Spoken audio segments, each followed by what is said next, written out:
तो next problem हमारा 2.24 है। चलिए डिस्कस करें इसको। यहाँ पे जो दो वेक्टर है हमारा ए और बी है, वो जो कि सिलेंड्रिकल कोऑर्डिनेट में है। पहला क्वेश्चन हमारा find the minimum angle between A and B at a given point, and the second question is determine unit vector normal to both A and B at a given point. है ना, मतलब हमें करना क्या है कि जैसे कि आपका कोई वेक्टर ए है और एक वेक्टर बी है, ओके, जो कि सिलेंड्रिकल कोऑर्डिनेट में इसका वैल्यू दे दिया है। तो हमें करना है क्या कि इस थीटा का वैल्यू क्या होगा, what is the value of theta, first question. दूसरा क्वेश्चन है कि एक यूनिट वेक्टर है जो कि इस दोनों पे, मतलब ए पे भी और बी पे क्या परपेंडिकुलर है। तो ये यूनिट वेक्टर मतलब मान लो ये आपका ए है और ये आपका बी है, ओके, है ना, और इस पे जो परपेंडिकुलर है हमें ये निकालना है। तो आप क्या जानते हो, ये यूनिट वेक्टर एन है ना, तो अब मिनिमम एंगल निकालने के लिए क्या करेंगे आप, A dot B is equal to क्या होता है, ए बी कॉस थीटा, मतलब cos theta is equal to A dot B by A का मैग्नीट्यूड और प्रोडक्ट ऑफ ए का मैग्नीट्यूड इनटू बी का मैग्नीट्यूड। इसका यूज करके आप क्या करेंगे, दोनों के वेक्टर के बीच का एंगल निकालेंगे, और वेक्टर जो कि दोनों पे परपेंडिकुलर है उसके लिए क्या यूज करेंगे आप, unit vector is equal to A cross B by A cross B का मैग्नीट्यूड। हमें इस दोनों का यूज करके हम क्या करेंगे, एक तो एंगल निकालेंगे और दूसरा एक वेक्टर जो कि परपेंडिकुलर है दोनों पे उसका वैल्यू निकालेंगे। ओके, तो चलिए स्टार्ट करें। तो आपका ए कितना दिया हुआ है, तो at a given point, at given point 160 degree -1, ये आपका क्या है, सिलेंड्रिकल कोऑर्डिनेट में दे दिया है ना, क्योंकि यहाँ पे एक ही एंगल है। तो ये क्या आपका हो गया, रो का वैल्यू ये हो गया, फाई का वैल्यू ये हो गया, जेड का वैल्यू। तो इस गिवन पॉइंट पे दोनों वेक्टर को हम लिख लेते हैं। तो ए इज इक्वल टू क्या होगा, 2z minus sine phi A rho plus 4 rho plus 2 cos five A five minus 3 rho Z A Z. अब इसमें क्या करेंगे, हम वैल्यू पुट कर देंगे। तो 2 इंटू जेड का वैल्यू क्या है, -1 minus sine 60 degree unit vector a rho plus 4 into 1 plus 2 cos 60 degree, है ना, into unit vector a five minus 3 rho का वैल्यू 1 है, जेड का value -1, unit vector a z. Okay, इसको जो आप सॉल्व करेंगे आप, ये आ जाएगा -2.866 a rho plus 5 unit vector a phi plus 3 a z. तो आपने क्या किया, वेक्टर ए का वैल्यू निकाले at a given point. Similarly क्या करेंगे, हम बी का वैल्यू फाइंड करेंगे हम। क्लियर, तो हमारा बी का वैल्यू क्या होगा, B is equal to rho cos phi unit vector a rho plus sine phi unit vector a phi plus unit vector a z. Rho की जगह मैंने क्या पुट कर दिया, 1 cos 60 degree unit vector a rho plus sine 60 degree unit vector a phi plus unit vector a z. इसको जो solve करेंगे आप, है ना, तो क्या हो जाएगा, 0.5 a rho, okay, plus 0.866 a phi plus unit vector a z. Okay, तो हमें एंगल निकालने के लिए ए डॉट बी चाहिए और ए का मैग्नीट्यूड और साथ साथ बी का मैग्नीट्यूड भी चाहिए, है ना। तो आप जानते हो डॉट प्रोडक्ट में कैसे निकालते हैं डॉट बी, क्लियर।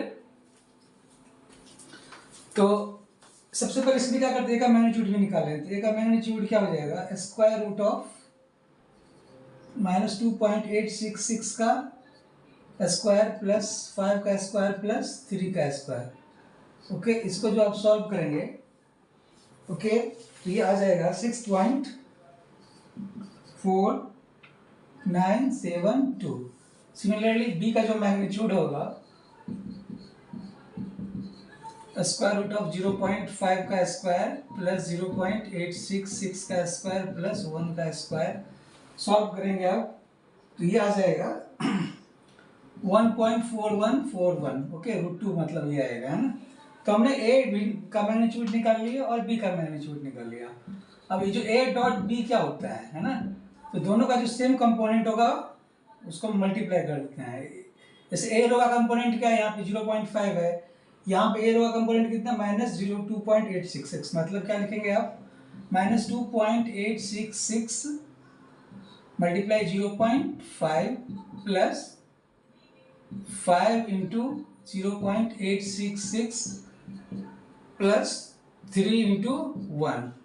इसको जो सॉल्व करेंगे आप, ये आ जाएगा 5.897। ये आ गया दोनों का डॉट प्रोडक्ट। तो अब जानते क्या हो, cos theta is equal to क्या होता है, a dot B by a का मैग्नीट्यूड इंटू बी का मैग्नीट्यूड। इसको जो सॉल्व करेंगे आप, तो a डॉट बी कितना आ गया है 5.897 बाय a का मैग्नीट्यूड 6.4972 इंटू बी का मैग्नीट्यूड 1.4141, है ना। तो थीटा इज इक्वल टू आ जाएगा ये, है ना। थीटा इज इक्वल टू जो सॉल्व करेंगे आप, कॉस इनवर्स 5.897 बाय 6.4972 इंटू 1.4141, ये आ जाएगा 50.07 डिग्री। तो ये क्या हो गया, इसका मिनिमम एंगल हो गया, है ना। मतलब ये आपका ए है, ये आपका बी है, दोनों के बीच का एंगल कितना हो गया 50.07।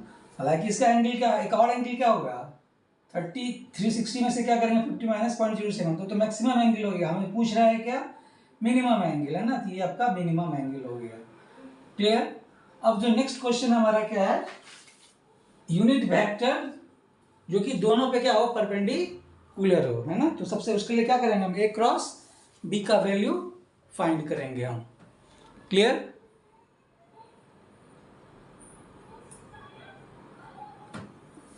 तो कैसे फाइंड करेंगे ए क्रॉस बी, तो मैं यहां फाइंड कर देता हूं। ए क्रॉस बी कैसे निकालते हैं, है ना। आपने पढ़ा होगा, चलिए ए रो A5, यहाँ पे 3 डायरेक्शन है, ए जेड, है ना। तो ए का कंपोनेंट क्या है आपका -2.866, बी क्या है 5, यूनिट वेक्टर ए जेड का कंपोनेंट कितना है 3। बी के केस में ए रो का कंपोनेंट कितना है 0.5, A5 कंपोनेंट 0.866, ये 1।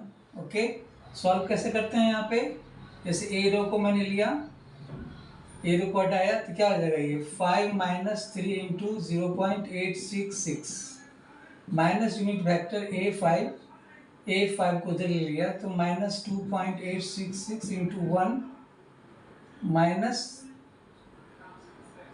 3 इंटू 0.5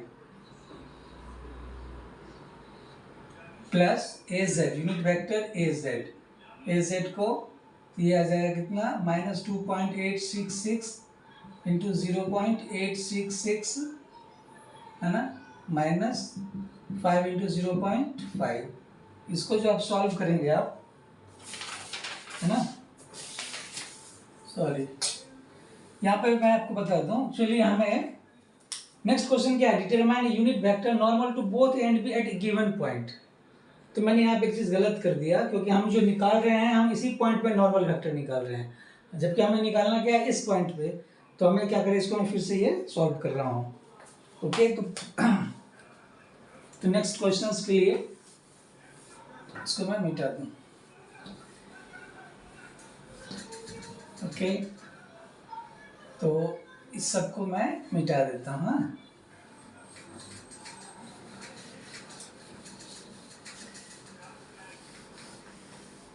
इसको मैं, अब जो पॉइंट है हमारा क्या है,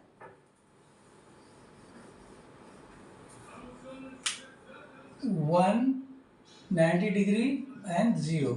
ओके, अब इस पॉइंट पे हमें इसका वैल्यू निकालना होगा, है ना। तो 2 इंटू जेड का वैल्यू कितना है, 0, minus sine 90 degree, a rho, plus 4 into 1 plus 2 cos 90 degree, unit vector a5, minus 3 into 1 into z का value 0 into root a z. Okay, solve करेंगे इसको आप, ये आ जाएगा minus a rho plus 4 unit vector a5। तो आपने क्या निकाला, वेक्टर ए का value at a given point. Clear.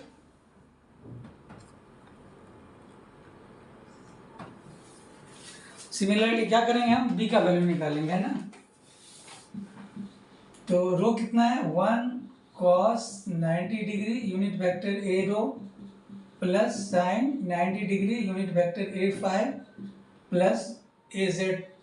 Okay, solve करेंगे ये तो 0 आ जाएगा, 0 a rho plus a5 plus a z. Okay, अब हम करें क्या, a क्रॉस बी निकाल दें, है ना। a क्रॉस बी क्या होगा, unit vector a rho a5 a Z. अब क्या कंपोनेंट है इसमें, -1, a5 कंपोनेंट 4 है और az कंपोनेंट तो है ही नहीं उसमें क्योंकि 0 हो गया ये। b के केस में क्या हो गया, 0 1 1। अब इसको जो सॉल्व करेंगे आप, a रो नहीं तो 4 माइनस 0 तो ये 4 हो गया, माइनस a5, इसको इस तरह मैंने किया तो -1। क्लियर, प्लस ए जेड किया मैंने तो ये -1। सॉल्व करेंगे आप तो ये आ जाएगा 4a rho plus a5 minus a Z. अब ये a क्रॉस b का जो मैग्नीट्यूड होगा, है ना, क्या होगा, ये 4 का स्क्वायर प्लस 1 का स्क्वायर प्लस -1 का स्क्वायर। सॉल्व करेंगे आप तो ये आ जाएगा 4.123। तो अब जानते क्या हो, जो यूनिट वेक्टर होता है जो कि दोनों पे परपेंडिकुलर हो, क्या होता है वो a cross b by a cross b का मैग्नीट्यूड।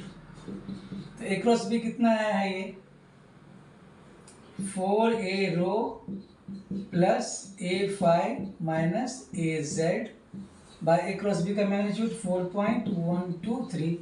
इसको जो सॉल्व करेंगे आप तो ये आ जाएगा 0.97 a rho plus 0.242 a5 minus 0.242 unit vector a z. Okay,